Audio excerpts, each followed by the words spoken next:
Welcome to episode 2 of Inkululeko's new conversation series on education in Africa. With Inkululeko's commitment to the transformation power of education for motivated students in Makanda, South Africa, we recognize that the challenges and opportunities of education across the continent are diverse. Our aim is to give voice to this diversity. My colleague Taylor Battle, chair of Friends of Inkululeko, and I are sharing these voices with you. Taylor, who are we speaking with today?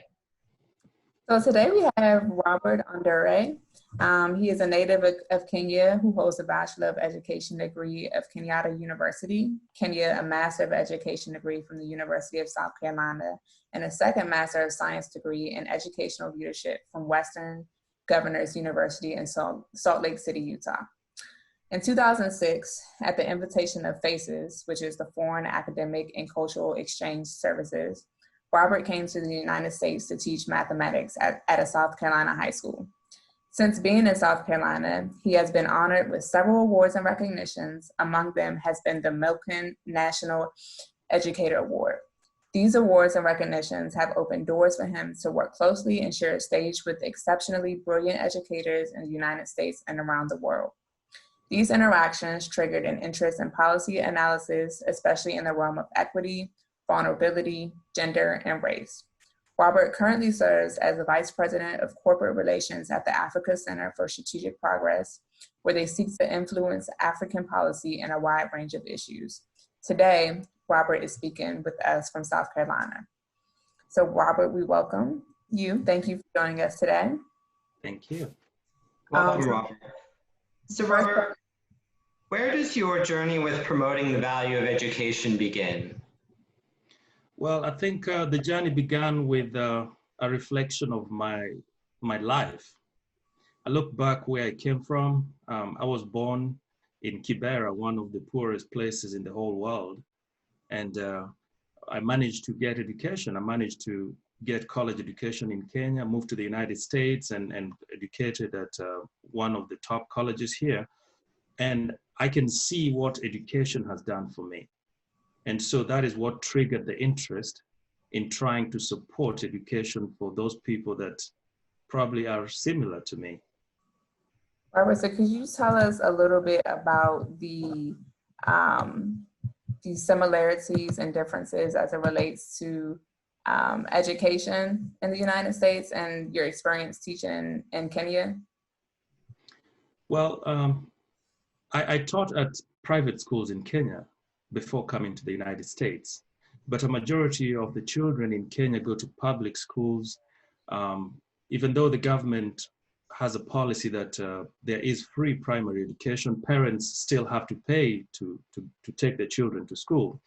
And my parents had to pay for me to go to school. I remember a couple of times when I was sent home because of lack of school fees and I had to stay home, and it really hurt my feelings because I wanted to be at school. That's all I wanted. And so comparing that to the United States, in the US, education is free all the way up to high school. So those are two different fields, and there is also a very strong requirement for parents to send all their children to school. And it's a violation of the law here if you don't send your children to school. So those are, small differences, but there are many other things that are similar that I can go into details with. So there are similarities, there are differences, but I think on both sides of the world, I think we both recognize the importance of education. And as you, as you've gone through your career, you've pivoted a little bit to some of the policies and so forth and getting an interest in that. So, with your work with the Africa Center for Strategic Progress, can you tell us a little bit about what you're doing with that? At the center, we focus on policy, and we focus on data-driven policy.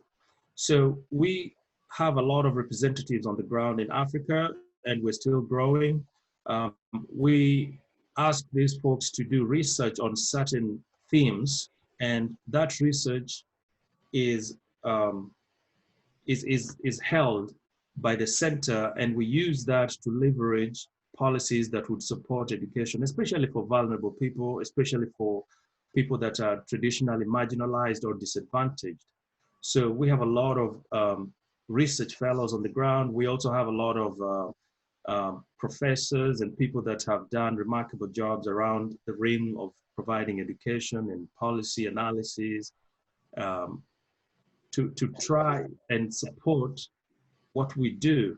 And when I look at what Inkululeko is doing, there was a lot of similarities too. Inkululeko is trying to make sure that education is accessible to people that are traditionally marginalized, disadvantaged, or people that are most likely not going to get quality education. And that's what we do at the center as well. We try to support government officials with data so they can make accurate decisions to support people that are vulnerable in Africa. As it relates to your experience with working to address various issues as it relates to policy analysis, what would you identify as potential opportunities to address these gaps in education in the United States to help bridge those gaps? In education in the United States, slightly different. It's a slightly different concept here, for lack of a better word.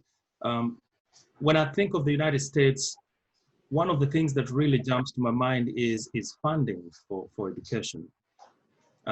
Funding is not equitable in the United States. There are certain schools, certain zip codes that are not adequately funded.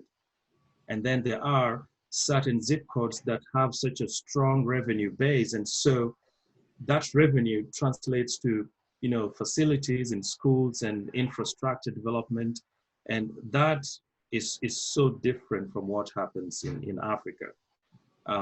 In Africa, I think there's just a uniform way of providing or funding education, and it's never adequate, but it is across the board as opposed to the United States. There are lots of disparities here.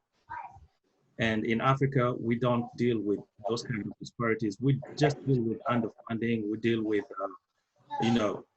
lack of proper policy to support education on the ground. Taylor, to get back to your question, funding disparities in the United States, and there's also the issue of race that comes in. A lot of what we see, a lot of data from credible sources says that places that are predominantly African American or Hispanics don't quite receive the same funding as other affluent places that are predominantly white, and so that's how race comes into this, and just different ballgame from what happens in Africa. And I understand that South Africa could be different because South Africa has a sizable population of whites, which is not necessarily the same in all other parts of Africa. So it's kind of slightly unique. And that means that there could be some similarities between the United States and South Africa. That would be very interesting for us to explore. And I'm really interested in that. Yeah, I think that'll be a good area that could continue further discussion and finding those or seeking what those solutions could be to alleviate those issues. So thank you for that. Keith, did you have anything else? Yeah, I would love one more question. You're off to teach in China. And you certainly, it's broadening your global perspective on education.